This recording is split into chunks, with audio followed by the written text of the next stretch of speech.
Bonjour et bienvenue dans le dessous des images. La photographie qui a retenu notre attention aujourd'hui a tellement effrayé le gouvernement américain qu'il a souhaité l'effacer. Vous la découvrez ici. Elle montre cette femme soldat en tenue de camouflage. Publiée sur le site de l'armée américaine, ce cliché a carrément été supprimé. Car depuis son retour au pouvoir, Donald Trump a ordonné d'effacer purement et simplement toutes les références aux minorités des bases de données des archives fédérales. Une purge iconographique qui pourrait concerner plus de 100 000 images et qui n'est pas sans rappeler celle des régimes fascistes du XXe siècle. Notre photo est un portrait de femme militaire. Le regard est tout de suite attiré par le maquillage, vert kaki, qui recouvre intégralement son visage. Le cadrage, serré, la mise au point et la lumière mettent en valeur ce camouflage typique des unités militaires. Elle porte une veste de treillis surmontée d'un gilet tactique utilisé par les forces armées. Cette photo a été prise aux États-Unis, en Caroline du Nord, dans le camp Lejeune, une base d'entraînement des Marines. Cette femme s'appelle Cristina Fuentes Montenegro.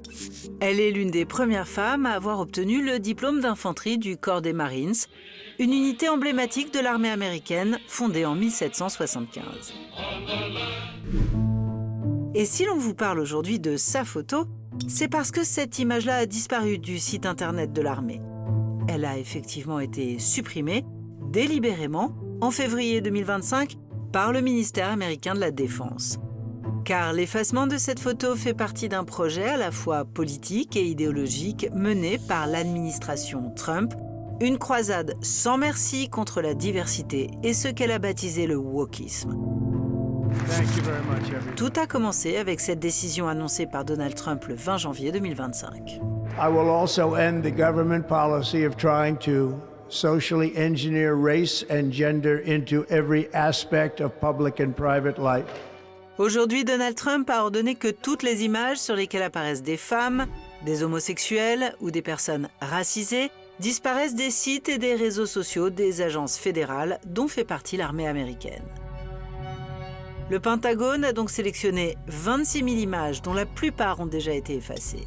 Mais cette base de données a fuité et a été rendue publique par l'agence de presse américaine Associated Press, qui a pris l'initiative de sauvegarder la photo de cette femme soldat avant qu'elle ne soit supprimée par l'armée américaine. Pour autant, Associated Press n'est pas le seul acteur à avoir sauvé des images. Des groupes collaboratifs internationaux se sont constitués pour conserver toutes les données menacées de suppression, photos, textes ou vidéos. C'est notamment le cas de Sebastian Majstorovic, cofondateur du Data Rescue Project, qui a fait de la conservation de ces images un combat politique. Die Trump-Regierung hat eine Liste von verbotenen Wörtern erstellt, von Wörtern, die nicht mehr auf Websites der Regierung auftauchen sollen. Darunter sind solche Begriffe wie Frau, Schwarz, Schwul oder behindert. Falls verbotene Wörter in der Bildunterschrift auftauchen, wird nicht nur die Bilddatei vom Server entfernt, sondern auch die Seite mit den Informationen über das Bild, die den Kontext wiedergibt. Sur cette photo, on découvre Cristina Fuentes Montenegro, immortalisée en 2013, alors qu'elle concourait pour intégrer le bataillon d'infanterie des Marines. Une première dans l'histoire de l'armée américaine qui venait tout juste d'abroger la règle d'exclusion des femmes des combats directs. Son visage symbolisait alors cette immense avancée en termes d'égalité homme-femme, aujourd'hui effacée du site des Marines. Parmi les autres images supprimées par le ministère américain de la Défense, on trouve celles de personnes qui ont marqué l'histoire de l'armée américaine. Comme par exemple cette photo d'Eugene Bullard, l'un des premiers pilotes noirs de l'US Air Force. Pour améliorer l'efficacité des suppressions, l'armée s'appuie sur un prototype d'intelligence artificielle appelé CamoGPT. Mais l'utilisation de cet outil peu précis a donné lieu à des situations totalement grotesques. Beispiel wurde das Foto des Flugzeugs Enola Gay gelöscht, das die allererste Atombombe auf Hiroshima abgeworfen hat 1945, nur weil an der Seite des Flugzeugs das Wort gay steht. Aber natürlich hat das Flugzeug nichts mit dem Wort schwul zu tun, sondern es wurde vom Piloten nach seiner Mutter, die Enola Gay Tippett hieß, benannt, hat also überhaupt nichts mit dem Wort zu tun, das eigentlich auch verboten wurde. Pour sauvegarder ces images, le Data Rescue Project s'appuie sur Wayback Machine, un robot qui archive automatiquement toutes les pages web. Le groupe a également une démarche politique. Il cible et conserve manuellement toutes les données menacées par Trump. Lancé en 2014, au moment de la guerre du Donbass, dans le but de protéger le patrimoine culturel ukrainien, les initiateurs du projet ne s'attendaient absolument pas à devoir sauvegarder un jour des documents américains.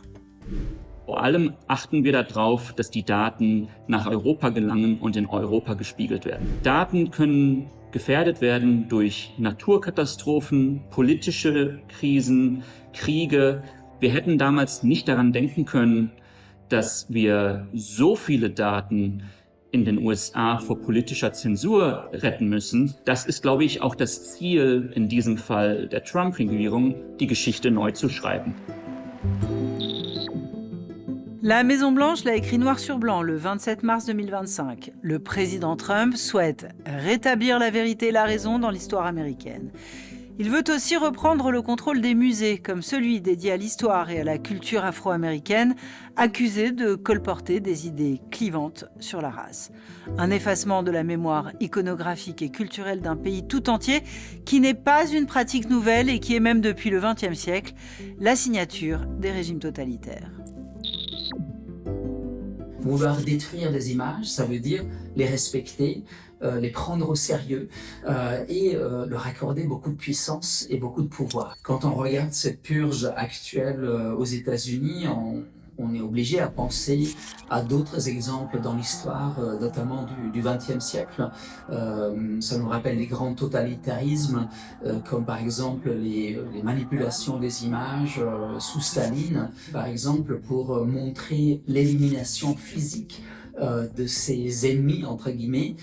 Il a aussi fait des retouches pour éliminer littéralement sur des images certains personnages. Un exemple très poignant, c'est l'exemple des Khmers rouges qui ont essayé d'éradiquer toute mémoire visuelle dans toute une société et qui ont demandé à toutes les personnes de détruire littéralement leurs photographies privées, leurs photographies d'albums pour recommencer une nouvelle société. Ce qui est à mon avis complètement nouveau par rapport aux exemples historiques et totalitaires du XXe siècle, c'est que tout cela se passe sous nos yeux officiellement. Cette purge numérique n'a pas manqué de faire réagir l'opinion publique. Face à la pression populaire et à la mobilisation de certaines communautés, le Pentagone a même décidé de restaurer plusieurs pages web supprimées. Elles montrent des héros noirs américains de la Seconde Guerre mondiale, comme Jackie Robinson, figure majeure de la lutte raciale aux États-Unis, ou encore des vétérans autochtones. Aujourd'hui, on attaque véritablement la liberté, la question de la race et la question du genre, la liberté des femmes. C'est très étonnant parce que ces dossiers précisément ont été forgés iconographiquement, photographiquement dans l'histoire de la Seconde Guerre mondiale. La photographie, aussi le cinéma, le film ont créé véritablement ces ouvertures et cette tolérance après la fin de la Seconde Guerre mondiale et l'humanisme des années 40. Parmi ces personnages clés, on retrouve des Afro-Américains et des femmes qui ont façonné la grande histoire américaine. La photographe et reporter Lee Miller a par exemple documenté la libération des camps d'extermination nazis par les Américains. C'est une des premières femmes, effectivement, qui se met en scène avec son uniforme comme une héroïne de la Seconde Guerre mondiale. Donc il y a une sorte de renversement total de la fonction aussi documentaire de la photographie qui servait à un moment notamment comme un rappel et comme une ouverture humaniste. Aujourd'hui, toutes ces avancées semblent reculer et c'est précisément sur les mêmes dossiers qu'on demande à purger les archives d'images. Donc ce qui nous choque probablement le plus, c'est que ce pays de la démocratie par excellence essaye de falsifier l'histoire, de changer le cours de l'histoire. Si la grande entreprise d'effacement voulue par le président américain rencontre peu de résistance, il faut tout de même noter certaines initiatives. En dépit de la menace de Donald Trump de couper instantanément les financements publics aux contrevenants, le 4 avril 2025, par exemple, le ministère de l'Éducation de l'État de New York a fait savoir qu'il refusait catégoriquement de procéder à des purges dans les bibliothèques de ses établissements scolaires. C'était une enquête d'Oriane Guérito pour le Dessous des images. Salut à tous.